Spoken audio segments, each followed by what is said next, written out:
that was the unlock that helped me realize that the words we use in business are the key to unlocking opportunity in business. Amen. And what ended up happening is I went from 1 in 10 people saying yes to 9 out of 10 people saying yes.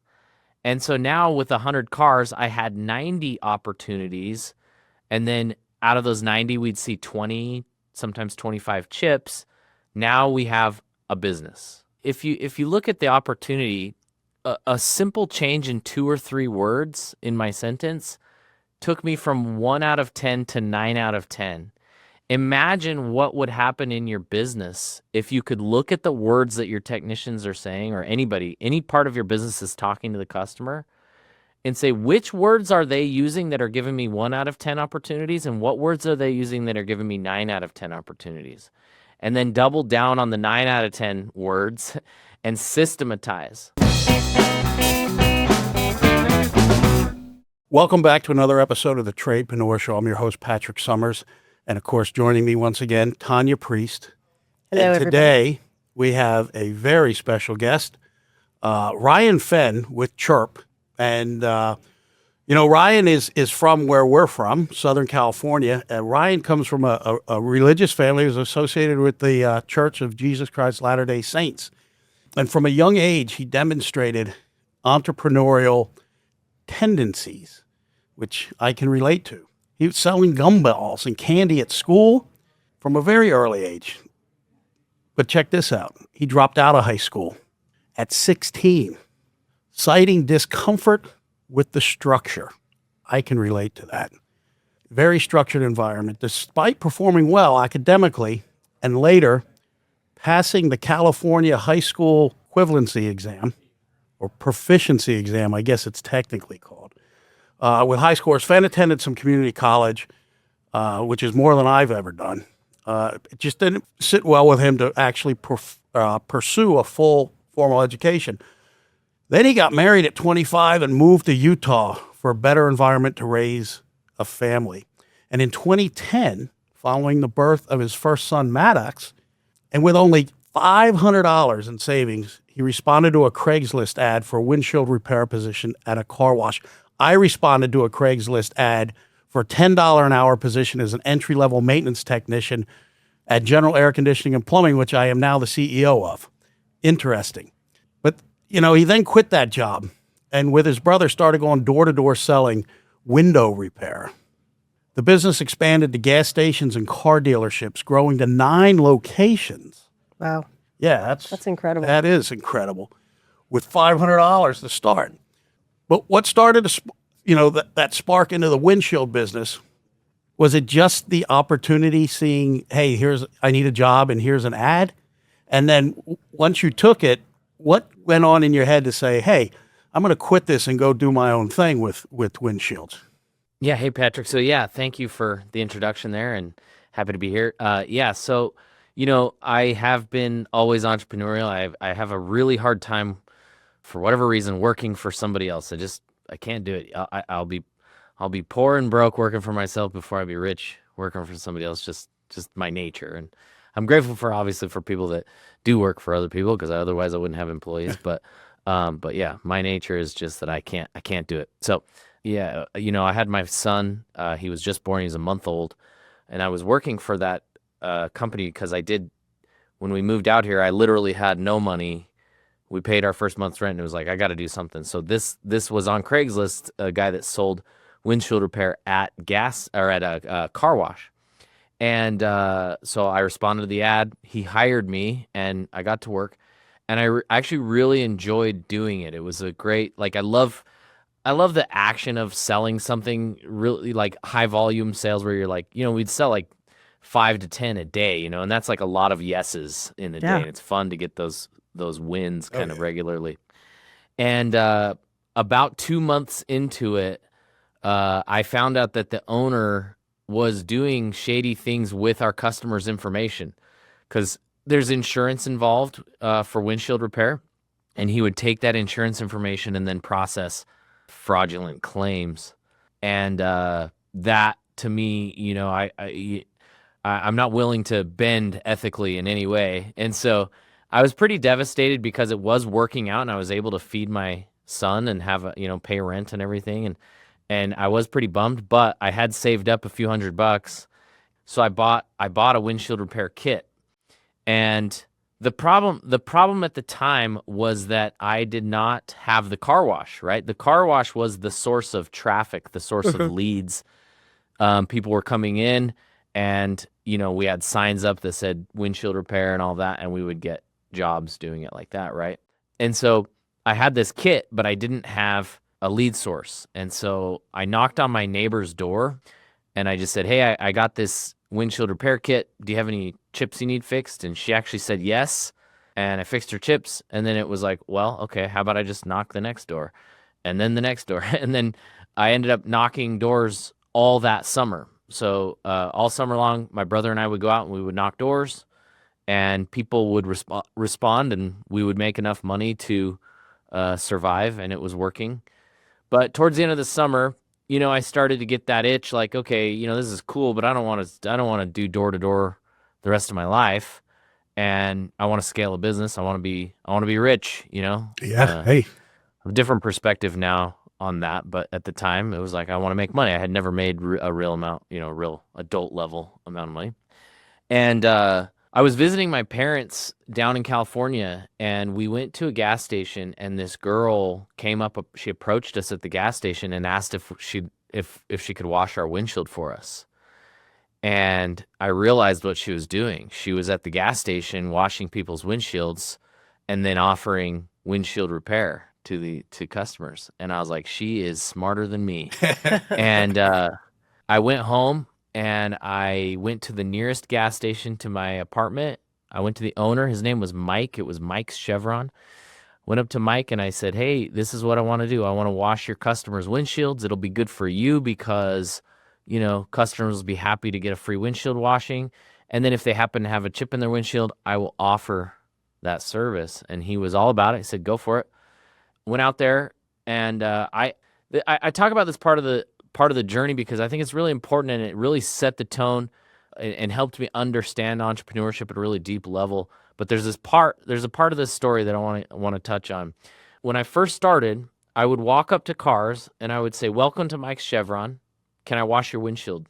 And 9 out of 10 would say no. So no thanks, no thanks, no thanks. 1 out of 10 would say yes, and then I'd wash the windshield.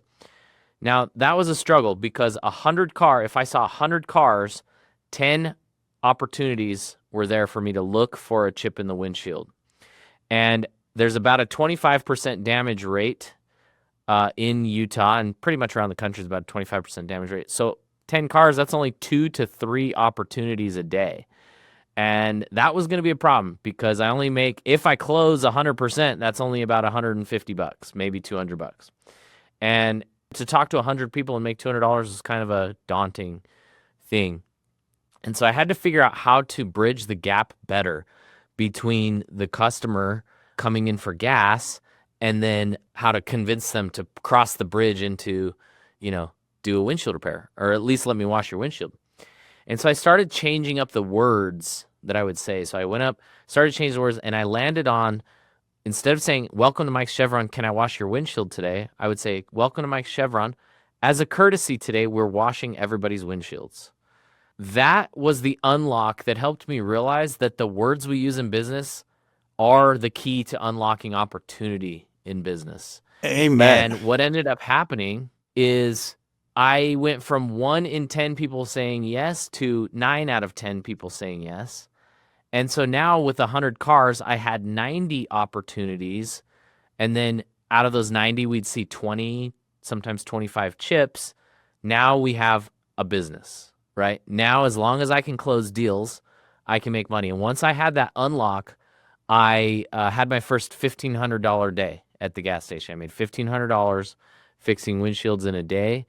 And at the time, that was like the heavens opened up and I was about to be rich, right?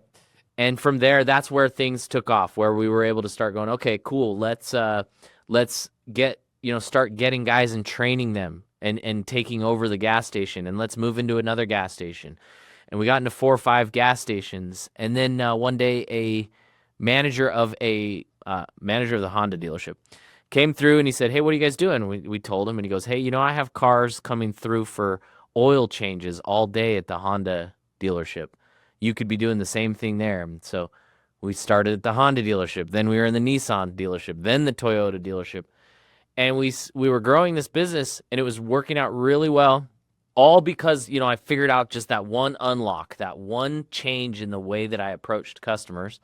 I'm kind of coining this like process called like the bridge, like how to take people across a bridge from I don't know who you are to shut up and take my money kind of thing. And then 2014, I think it was either 14 or 15. I had the idea because I just again, entrepreneur, never enough. How do we get bigger? How do we do more? How do we scale? And I had the idea at the time to start a windshield repair course, how to start your own profitable windshield repair business. And this was kind of before courses online were really starting to take off. It was kind of an early thing. Russell Brunson, if you know anything about Russell Brunson and ClickFunnels, that was a very new thing. And so I built this course. While I was working at the dealerships, I'd come home and I would shoot a video on my Mac Mini. I would do a PowerPoint presentation on how to approach a gas station, what to say to the customer, all the stuff, all the little secrets that I learned. And I built this course, and I started selling it any way that I could. I was posting it. I did post on Craigslist. I put different things, and I started running Facebook ads. And I found myself in the exact same position that I was at the gas station. People were coming in for gas, and then I had to switch them over to windshield repair, right? That was what I, how I unlocked that.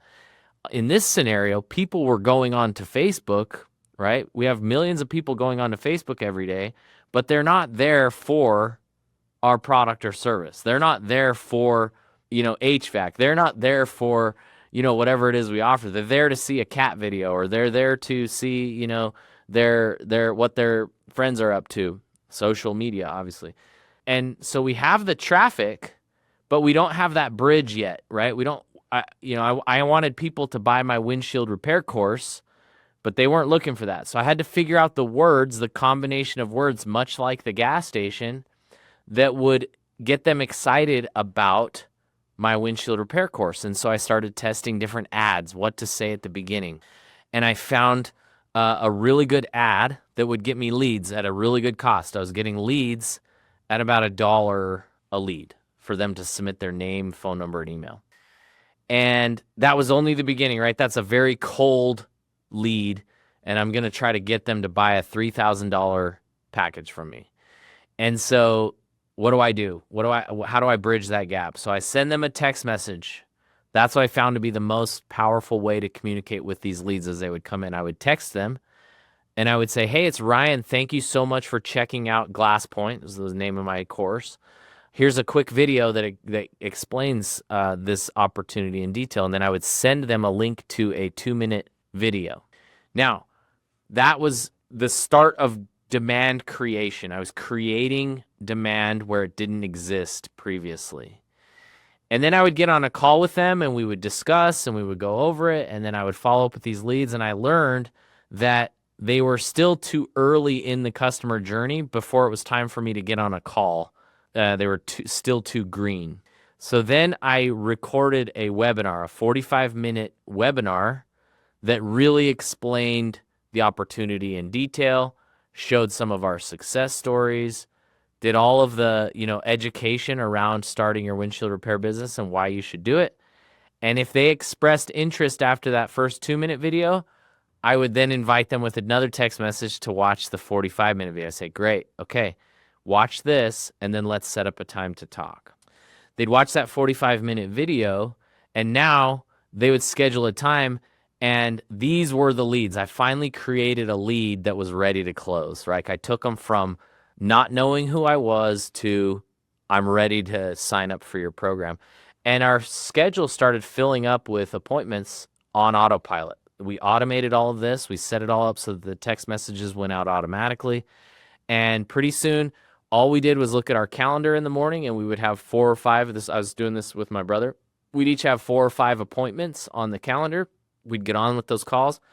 and we'd close them on a $3,000 program. That was like a 6-month process to kind of figure that 6 to 12-month process to figure out that bridge.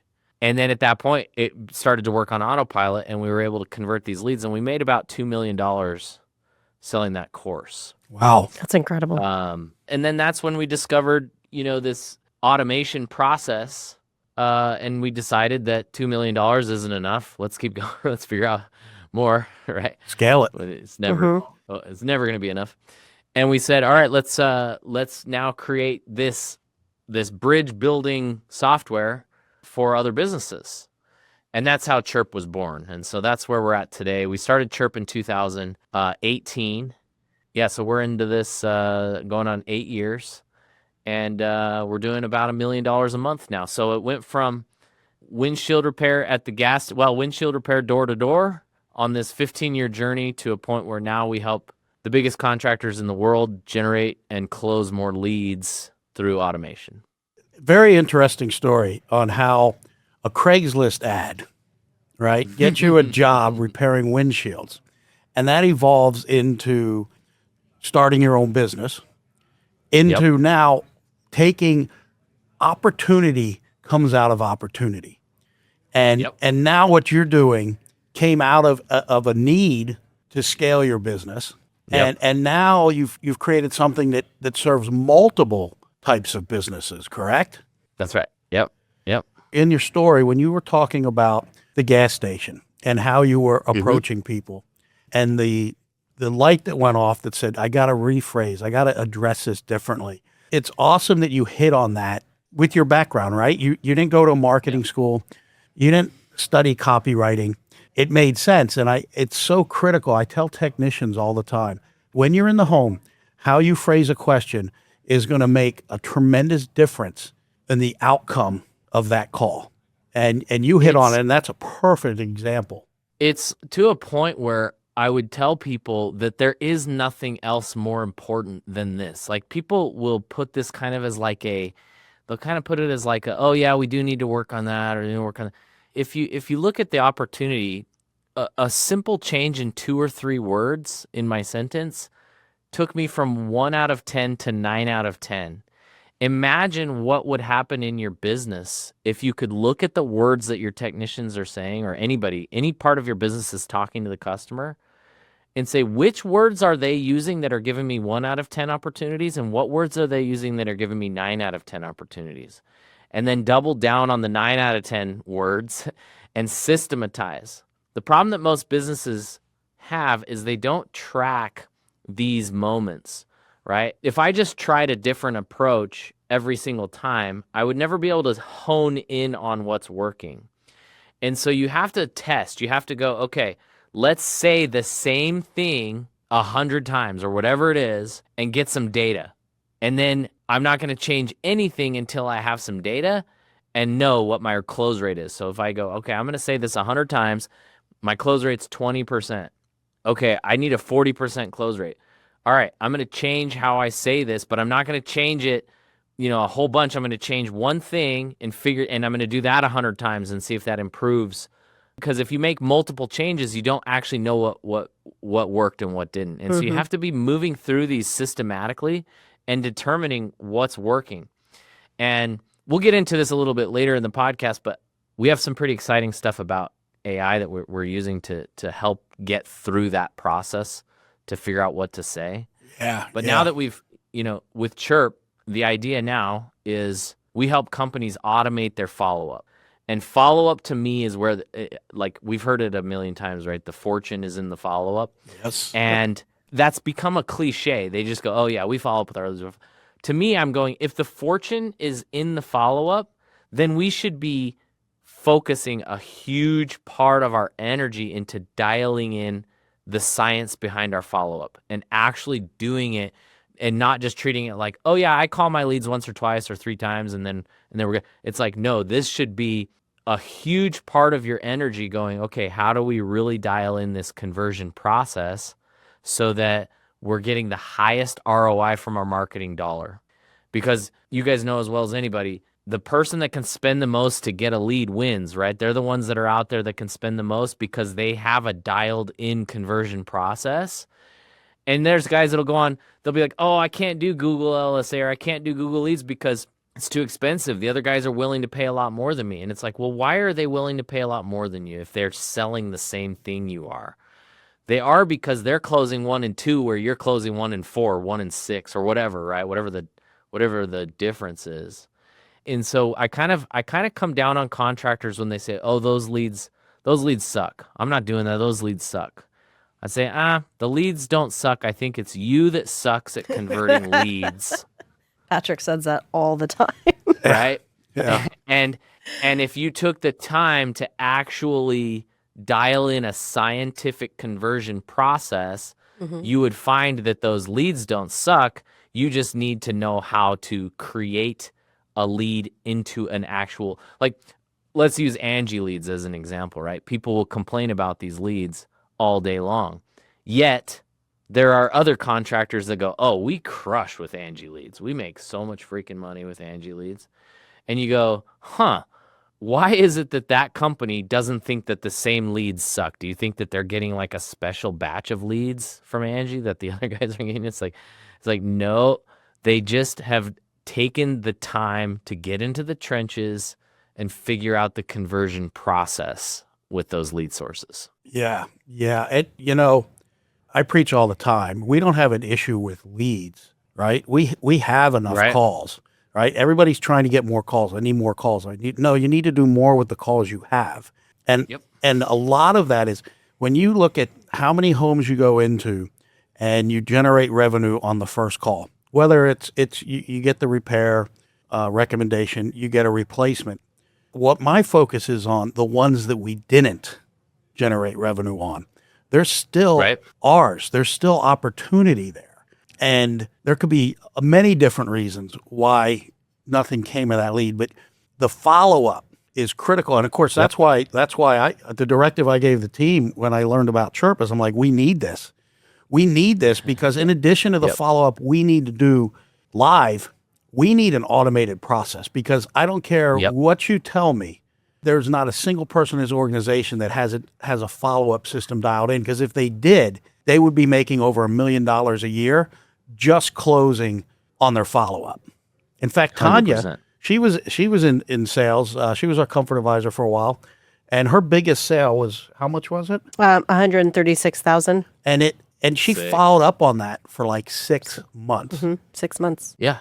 Never let it die. And we see contractors every day that sign up for Chirp. When we ask them, say how many times you follow up, they'll say 2 or 3 times. It'll be manual. And then they look at that lead as a sunk cost at that point. It just disappears into their CRM, never to be followed up with again.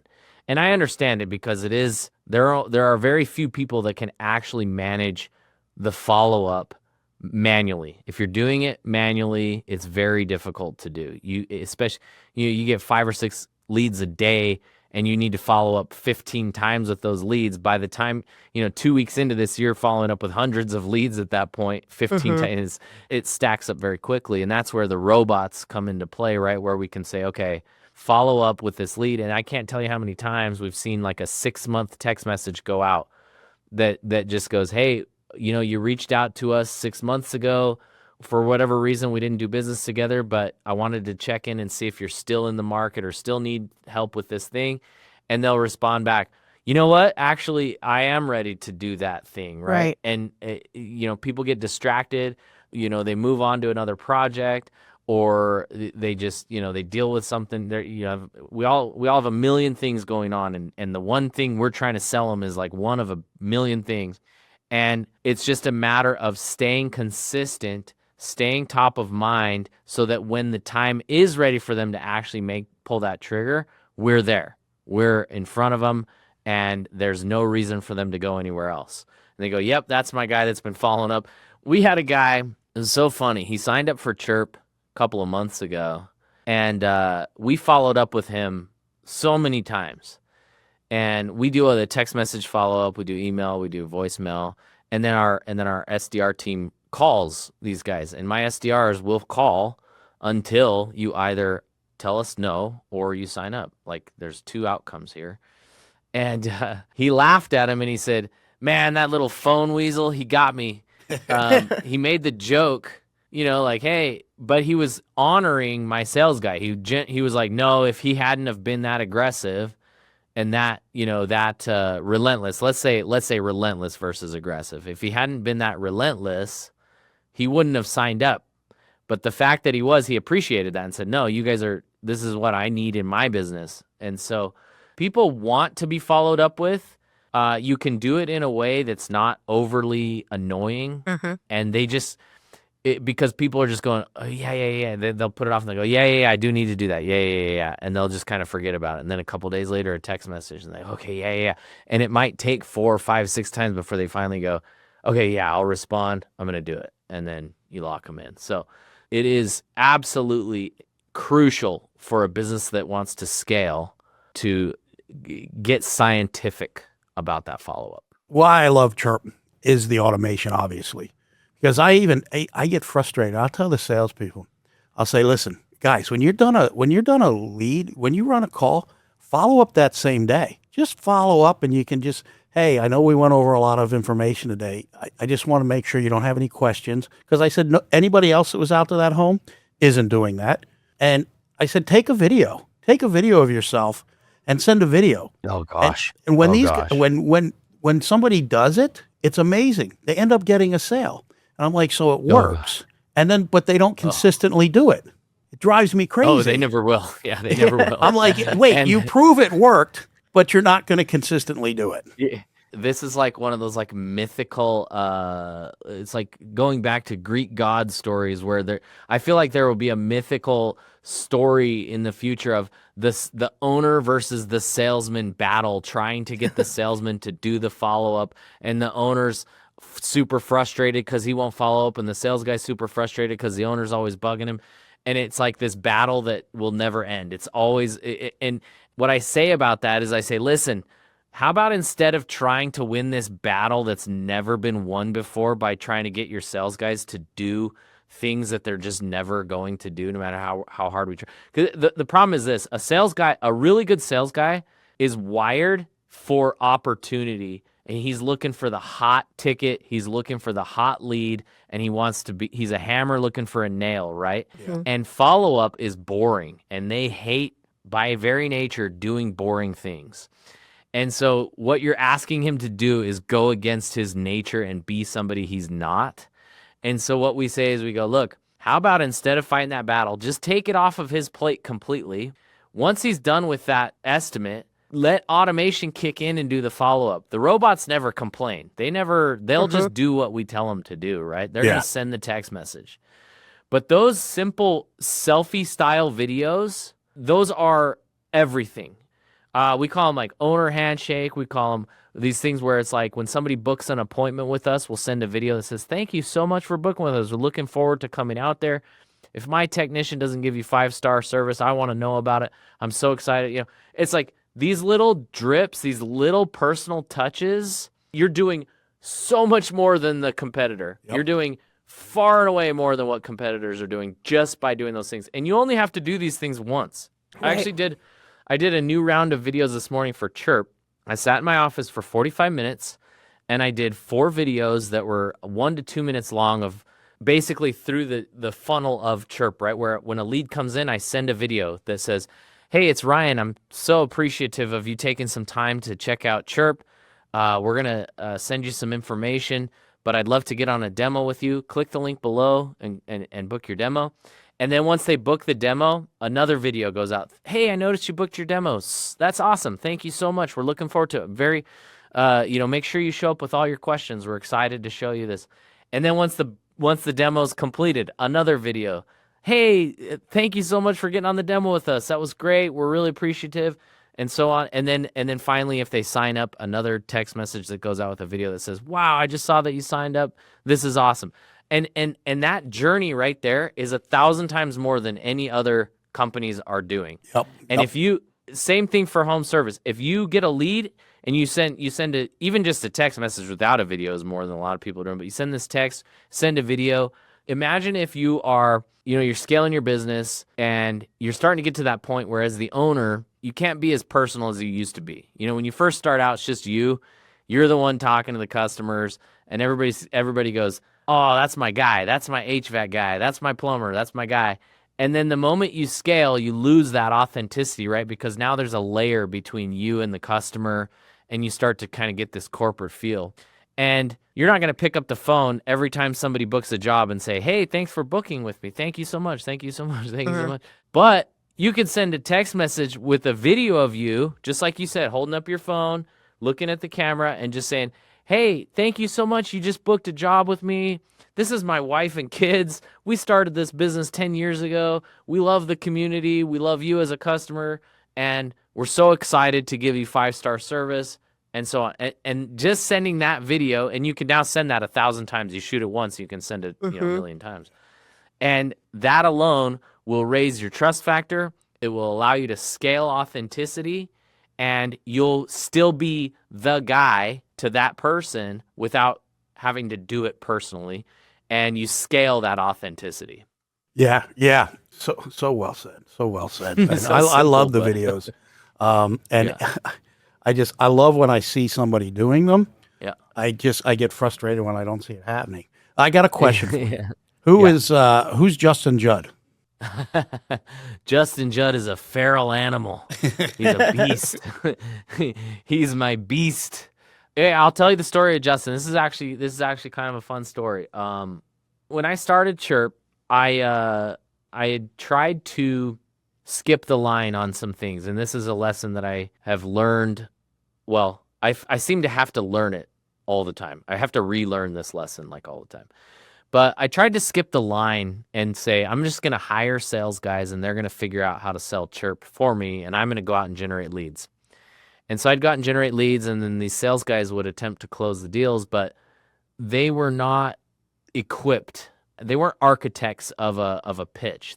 They were there to sell something, but we hadn't architected a pitch yet. And so we kind of just spun our wheels for a couple of years.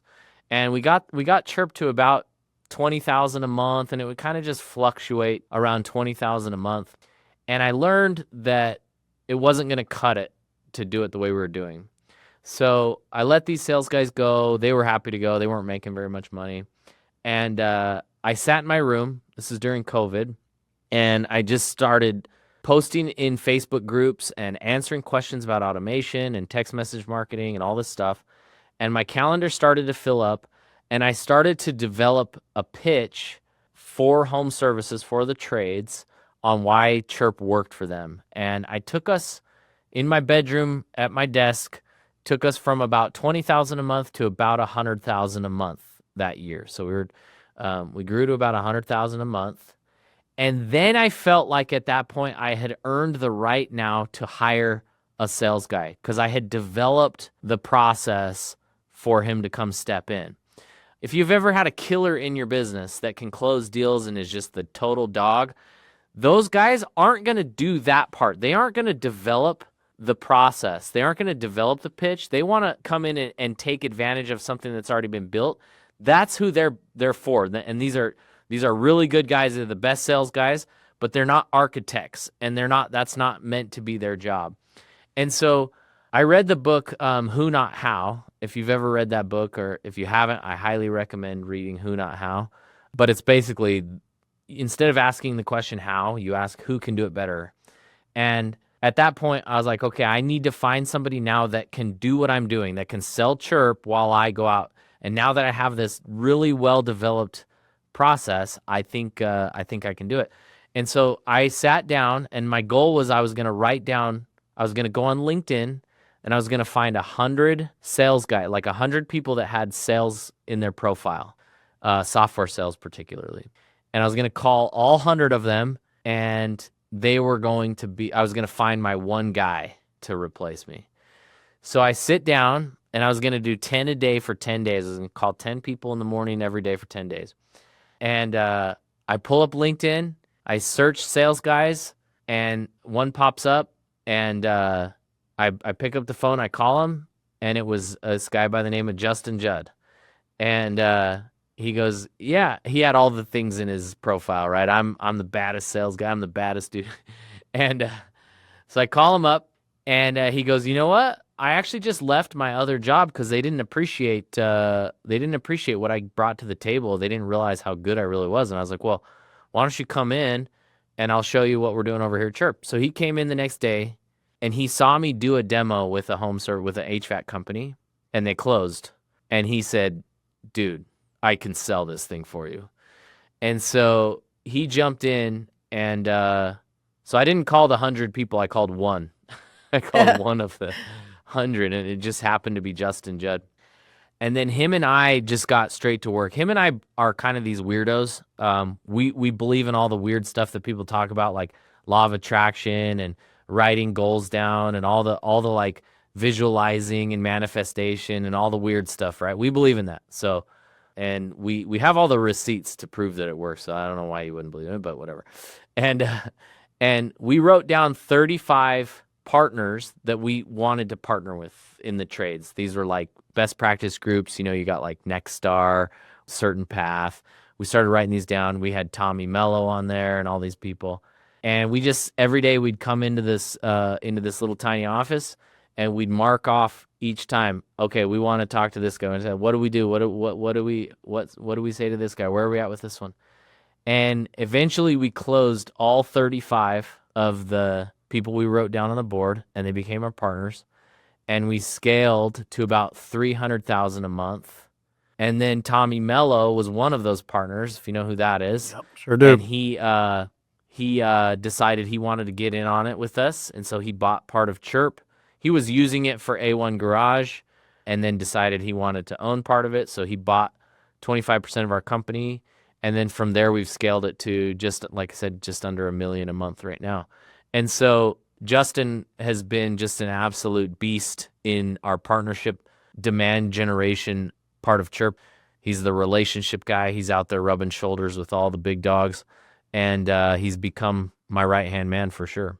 Well, I will tell you, I'm one of those weirdos too. I fully believe in manifestation. Yeah. I started here in 2010, and when I walked in to apply, I had written down as one of my goals to own an HVAC company by, I forget what age it was, but by a certain age. And Yep. I needed 5 years experience to get my contractor's license in California. Mm-hmm. So I had that written down when I came here and started at $10 an hour. And I ended up buying the business in April of 2018 with my business partner, Francisco Rodriguez, who was the sales manager. And I missed my goal deadline by 3 months because my birthday was in January. That's and awesome. I close in April. That's and I awesome. am fully 100% in belief that it's because I had written it down. And in the background, my mind just went to work, making things happen subconsciously. Do you want to hear my weird, deep thoughts about that? Yes, I certainly do. Well, I'm a deep believer of that stuff. Okay, now we're starting to understand AI quite a bit, right? And how do you start AI? Well, you prompt it, right? And you write a prompt, and then that prompt tells the computer to get to work, and then it comes back with what we wanted from that original prompt. And the better we write the prompt, the better the information is returned to us, right? Yes. So now what I'm starting to tie together is that intelligence, real intelligence, works in a similar way. Before we thought, well, if you write the goal down, that'll help you remember it. It'll help you work on it. You'll look at it and you'll remember to, I don't think that's what's happening. I think what's happening is by writing it down, we're prompting our inner intelligence to subconsciously go to work to solve that problem, just like AI goes to work to answer our prompts. And so when we write it down, and the better we think about it, and the better we craft our goal or our prompt, the better the outcome, the more precision the outcome will be. And so I've kind of gotten to this point where I believe that the actual act of writing it down is the trigger that causes the subconscious brain to get to work. And the subconscious brain is a supercomputer that can solve any problem, and it will get to work solving that problem. And then pretty soon, and then you say you were off by 3 months. I'll bet if you had been a little more precision with your prompt, it was obviously a really good prompt, and maybe there was a chance you could have been a little better on the precision, but it was a really good prompt because you got really close. So, Yeah, it's I like that. I like that deep thought on it. And I believe there's truth to that, because I think the better your prompt means the more clear you are in your intention and what you want and what it looks like. And I think the more clear you can make it, the more realistic it becomes, and I don't want to say easier, but the more clear it becomes for your subconscious to really say, okay, exactly, this is what it looks like. Because, like, if you write down, I want to be rich, right? Let's just say that's your prompt, right? I want to be rich. You don't put a date, you don't put anything. And then 10 years later, you go, wait, that was crap. I'm not even rich. And then your brain's kind of going, well, hey, wait, you have like a great house, or maybe you have like a really great family, or like other people would consider you rich. I did the thing. And you go, well, that's not what I meant by rich. And your brain's going, well, how was I supposed to know that? You said I want to be rich. You are rich. Like if we talk to a person in the third world, they're gonna say, yeah, that guy's rich. I did the thing. And you go, oh, okay. So now it's like you need to be more specific. You go, all right, I want to have X amount of dollars in the bank by this time. Right. I want to own an HVAC company by this date that does this much revenue, that does this. And now you're crafting this really specific thing so that in 10 years you don't go, hey, what happened? Where is it? And he goes, oh, I didn't understand what you were asking me. And so, yeah, that's this. And it's the same thing in AI. If you just put in, tell me how to make money, it'll be like, well, okay, there's I don't know, there's a million different ways to make money. But if you say, tell me how to start this specific thing, do this and this, it'll walk you through step by step. Yeah, that's great. It's powerful stuff. I'm like a novice with it. My wife is like a Jedi master. She is absolutely amazing with it. Some people are so good at it. Yeah. So I want to talk about your self-diagnosis of ADHD. Because you self-diagnose. I don't self-diagnose, but I have other people around me that diagnose me. I don't think I have it. Yeah, I actually don't like the word ADHD because it is inherently a medical negative diagnosis. Like you have a negative thing. And to me, if we shifted the narrative around these quote unquote mental health issues, and said, no, that's actually your superpower. Right. And then you lean into it and go, oh, well, okay. So then instead of, and that's why I dropped out of high school. I would sit in those classrooms and just go, dude, I can't, I got to get out of here, man. I got to get out of here. And if somebody would have recognized in me and said, well, yeah, of course, he doesn't need to be in here. It doesn't work for his brain. Right. And you go, yeah, let's get him into something else, that is going to nurture that part. I probably would have got ahead a lot faster. But since it's a negative thing, people go, well, then how do we just numb that? How do we calm that down so that he can sit in a classroom for an hour or whatever it is, right?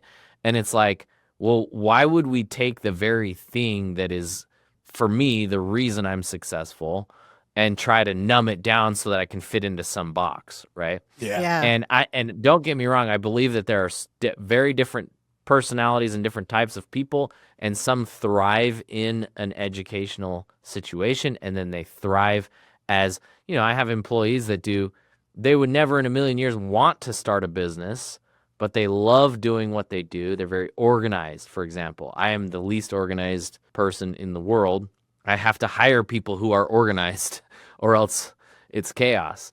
And so, I think as we start to recognize this, as the generations kind of go on and they realize that these things are actually good things if channeled properly, then we'll start to see progression happening much faster in the human race. But yeah, I like to reframe it from a negative diagnosis to a superpower. And I have it 100%.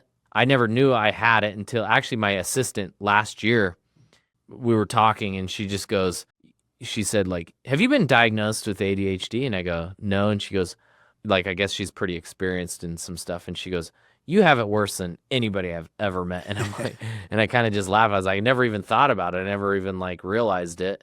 And I'm grateful that I didn't, because I may have tried to do something about it early Right. on, but then it's like now I was already making money. I'm like, well, why am I? I'm not going to change.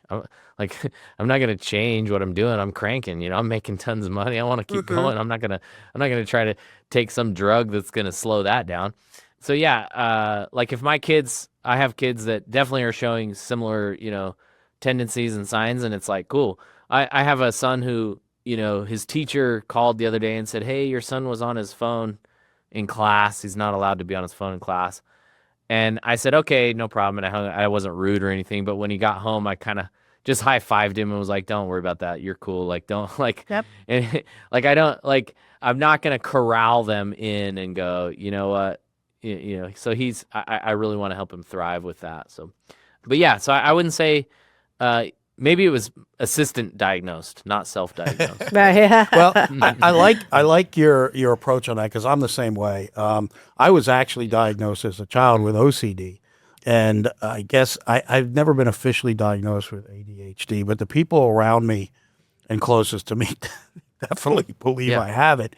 Yeah. And I'm the Yeah. same way. Whatever I have, I'm gonna, I don't know if you're familiar with. I'm sure you are, Grant Cardone. But Oh yeah. I had him. I was at one of his events or something, and he was talking about negatives, converting negatives to positives, and Yeah. and I was just like, man, that is so powerful. Whether it's your Yeah. haters, whether it's a diagnosis of something, I'm like, you just got to flip the script, and we have the power to do that. We can either be the victim of whatever befalls us, or Yep. or we 100%. could be the hero of it and flip the script into something that works for us. Yeah. For me, it's God. Justin's a universe guy. If you believe in a higher power, I don't want to put that in any kind of box, but a higher power. If you ask the question, why do I have this? What is the purpose of it? And then be grateful for it as a gift from God, to say, okay, but you have to frame it in the way of going, I want to understand, God, why you gave me this thing, and I want to magnify it. I want to enhance it, and use it for good. So can you show me how to use it for good? And that switch in perspective to, I'm grateful for this challenge. Show me how it can make me better, is that mentality. Whether or not God exists, it will serve you for the rest of your life. If you look at every challenge in your life from that perspective, you will always progress. You'll always get better at problem solving. You'll always make more money. You'll get better and better and better. And anytime something falls apart, if you can have the wherewithal to say, okay, cool, what challenge is being placed before me? What purpose is it here? And what do I need to do to progress and own this problem and fix it? And that mentality will be everything. Yeah. No pity parties. Yep. Completely agree on that. Listen, as we draw to a close, I got a couple questions that Yeah.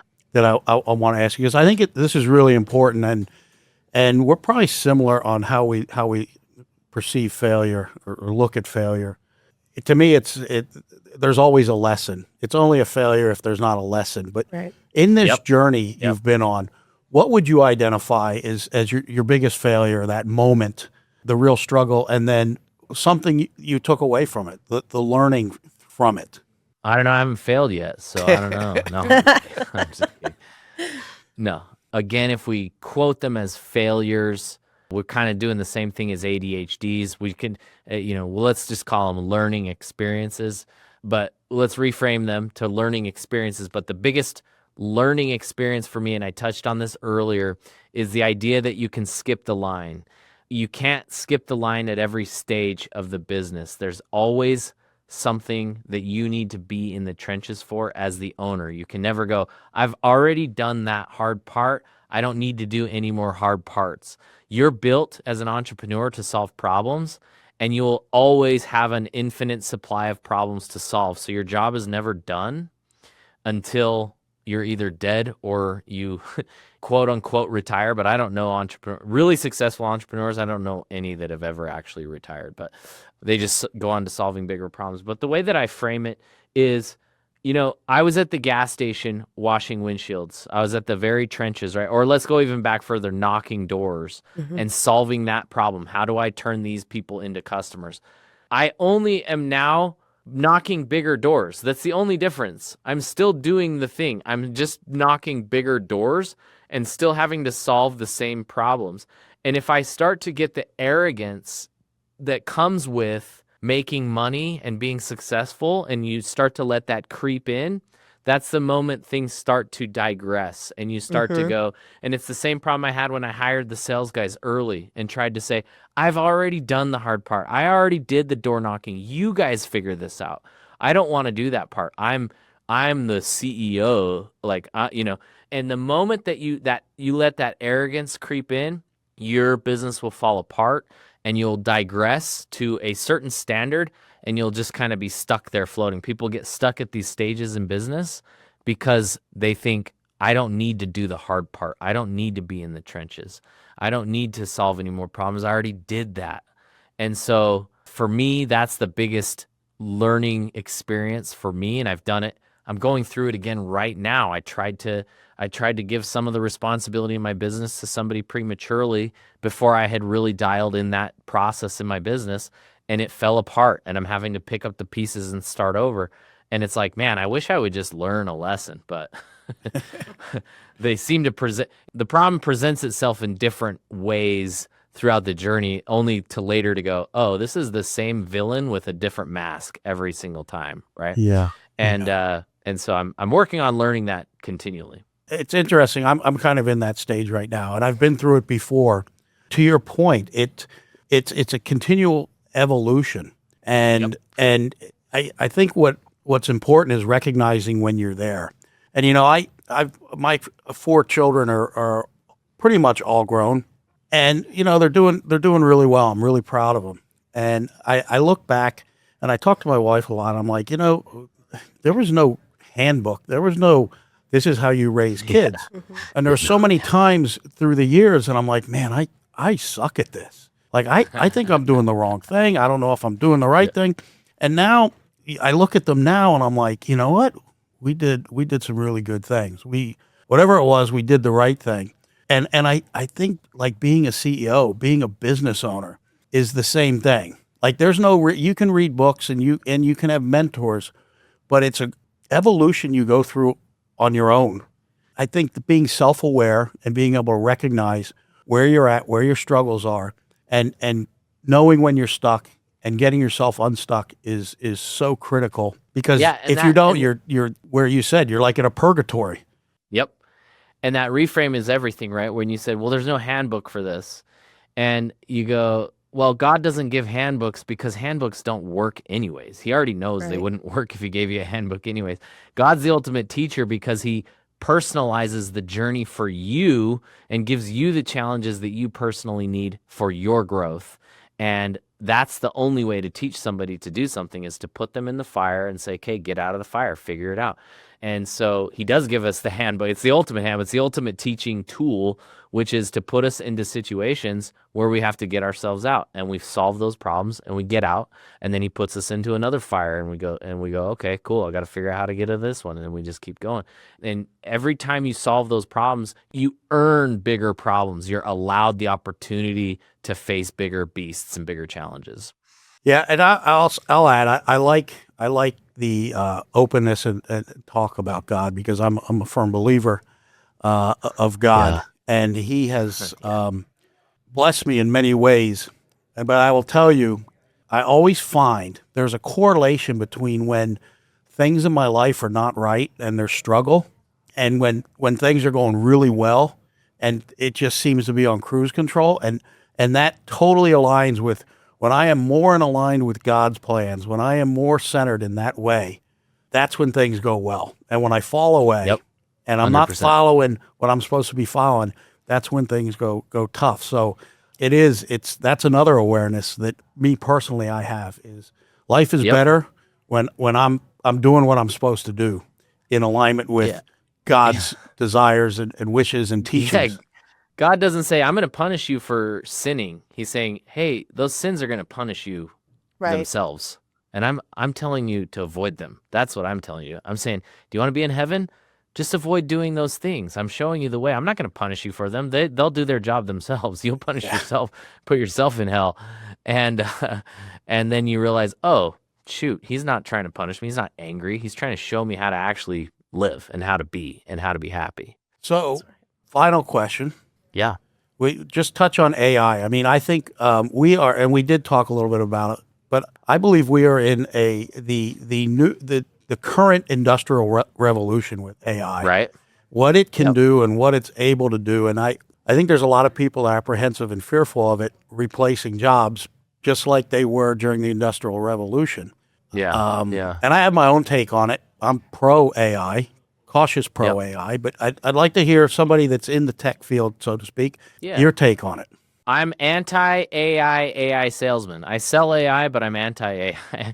No, not really. I'm not anti-AI by any means. I'm anti the hype and the kind of like the fear-based sales tactics. I mean, people are terrified, and that's the emotion that's easiest to use as a tool to sell people stuff. Yeah. And so when I look at how scared people are about it, it just tells me that the people at the top are manufacturing this fear so they can sell their product like crazy. And so I don't like to use that spirit or that process to sell. And so I'm generally optimistic about it. I don't think we would allow it to not serve us.